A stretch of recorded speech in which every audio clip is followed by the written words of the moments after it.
9/8/2012, Saturday, September. Time 10:21.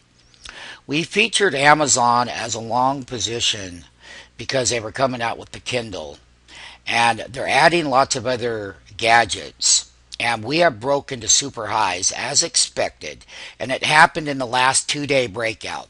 What the rising 10 day, the rising 20 day, we will say now that we have made super calendar all year highs. There is more room to go higher. However, in the short term, we will protect the profits, but we will tell our MMTs that when I draw a trend line here, when Amazon pulls back on an intraday level or has a gap down, we are going to look at buying those like when it pulls back, we buy. So we've gone up 2 days parabolically. We had the daily consolidation right here when we got above that resistance level. And we're at about 88%. In the short term, we're getting a little bit top heavy. However, Amazon could run right up here. That's at about $265 a share. It's never been this high. This is a calendar 52-week high. We liked it last week. We knew that the announcements were coming. We knew that what the consolidations were. We knew what the upgrades were. We know how bullish people are on the NYSE floor on Amazon. We will tell people to continue to buy the dip on pullbacks and to travel back up. And we will continue to promote our intraday profits with Amazon, because we will. So basically what I am going to tell people here is buy the dips on Amazon. We will do a complete call and put strategy on Amazon. The calls are working real well on Amazon, and Amazon is a bellwether leader.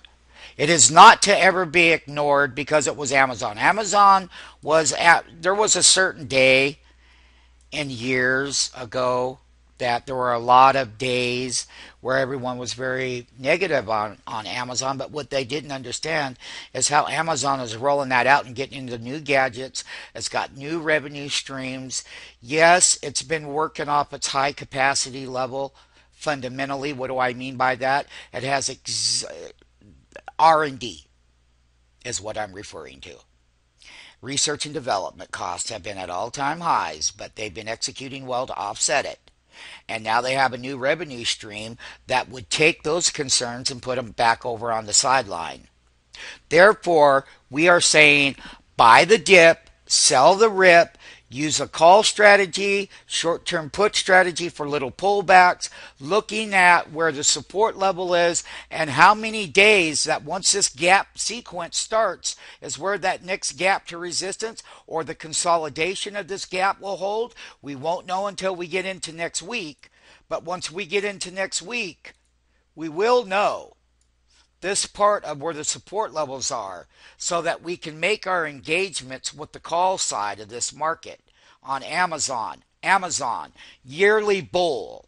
Trade Amazon on the support level. Sell it on the rips. Understand the 10-day rising and the 20-day rising moving average. Understand that bull trends do get a little overbought. They got to pull back, but you want to buy the pullbacks here because they're turning the story around and they're going to give other companies a run for their money.